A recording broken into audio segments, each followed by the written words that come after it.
Alright, it's the start of day 9, I believe. And what better way to start the day than seeing water and sunlight flowing downhill. They're both so beautiful. Alright, the climb out of Unicoi was, well, it's ongoing. Up over lots of rocks and crazy ass sideways trees. But we're getting there, and it's a beautiful day. It's cool enough that I've got to wear gloves. My hands, because of the dozens of surgeries as a child, have just awful circulation. And when it's not really warm out, they get super cold. So I'll probably be wearing my gloves till, well, probably till the afternoon. We'll see. But it's so sunny, not a cloud in the sky, and I'm rejuvenated after my little break. So we going faster today. I'm hoping to do between 12 and 14 because I think it's about time. My body hardened up over the one and a half days break. Kind of the muscles took the chance to knit themselves together from the damage I've been doing, and feeling good. So let's go. If I can turn the phone off with my gloves on, which is a real question right now.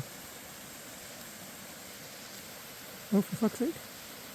Oh, you're fine. There we go. Coming up another mountain. So yet another in a long line of summits that, as I've said, will suddenly and henceforth be renamed Fuck This Mountain.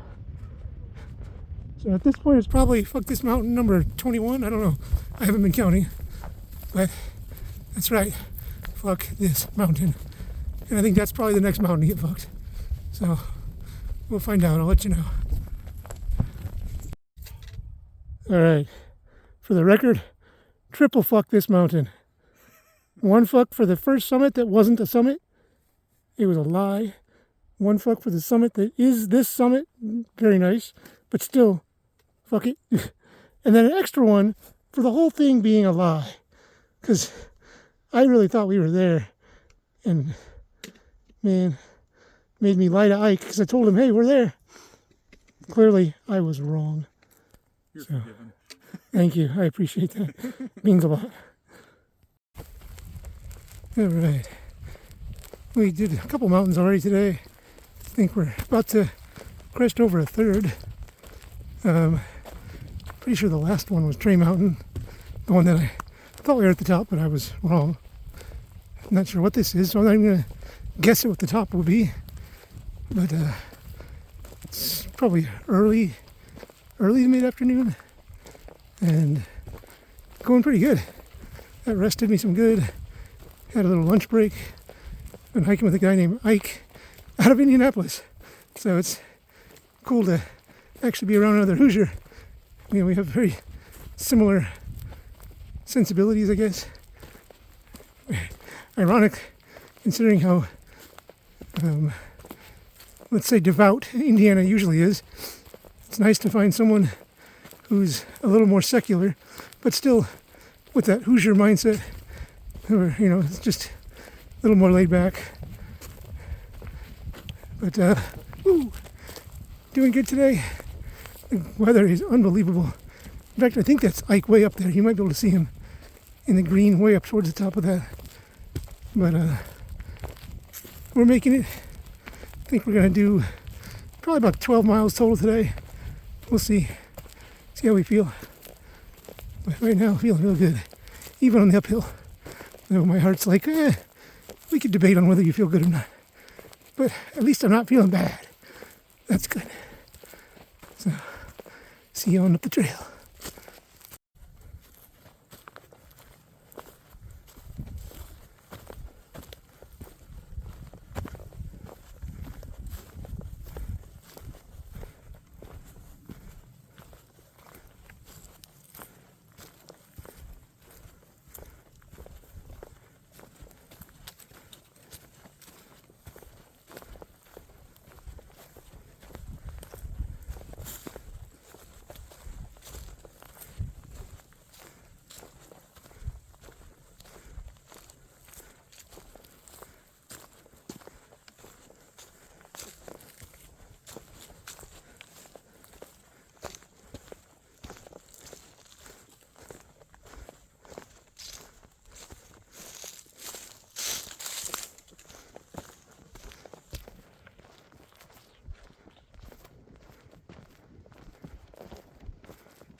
You know what?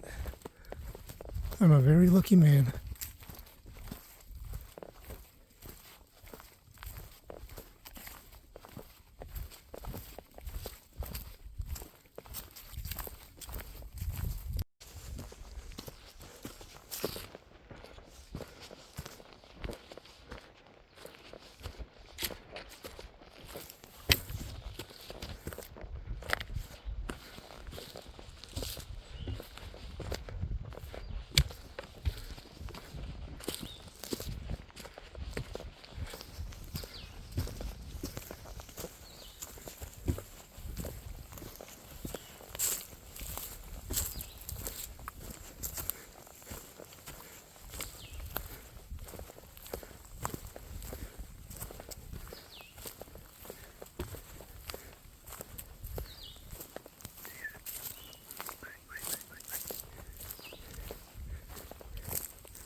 All right,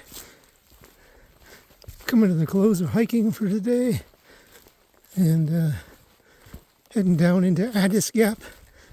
Every time I hear the name, it just makes me think of Addis Ababa, which, when I was a child, most little kids first heard about Addis Ababa in the late 70s, early 80s through Superman, the movie. It's where Lex Luthor acquires a big piece of kryptonite. And every time he says the word Addis Ababa, in the background, Ned Beatty, kind of the crony of Lex Luthor, he plays Otis. He'll just repeat it, Addis Ababa, like it's some sort of magical word. So, getting down into Addis Ababa Gap. But it's been a good day. Just passed a retired military guy named Indy that I've kind of been crossing paths with a lot. He's from Indianapolis, or at the very least, lived in Indianapolis for quite a while and is obsessed with the Colts. And there's a guy who was with him. I think his name is Steve, who very much reminds me of my Uncle Tommy, who passed away a little less than a year ago, or maybe a year ago. I don't know, I'm losing time. But very, very thick New York accent, very thick New York attitude, and just hilarious guy. But they're staying back at the previous gap and just relaxing. Probably cursing the trail the way I do too, but the way Steve does it with a much cooler accent. So, but we're going to this, me and Ike, so far the only people I think, unless there's already people there waiting. But should be a nice quiet night. And if the cloudlessness holds up, then maybe I'll get to see some pretty cool star shine. Ooh, gotta climb over a tree. Bloop. And then bloop. And then almost fell over. Whee. So I will maybe talk to you once camp is set up and I've eaten. Maybe not. I don't know. I keep saying that and I never do. I never close out these videos. They just end, leaving you hanging, desperate for more content. But someday I'll follow through. You'll see. Gotta believe. Well, change of plans. We got to Addis Gap so fast. I just kind of want to keep going. We got one more big mountain. I think it's the last 4,000 footer in Georgia, called Kelly Knob, or Kelly's Knob. I don't know why Kelly only had one knob, but whatever. But there's still a decent amount of sunlight. It's a little after 5, I think. And I just want to keep going. You know, used to be able to do big miles. And this still won't be big miles, but I feel like I'm up to it right now. Might as well do it right now. So I'll let you know where I stop. I'm shooting for, at the most, Moreland Gap, which is about 4.5 miles. We got maybe 2.5 hours of sunlight left. That's my dream. But I might stop before then. Either way, I will close this out for the first time wherever I end up.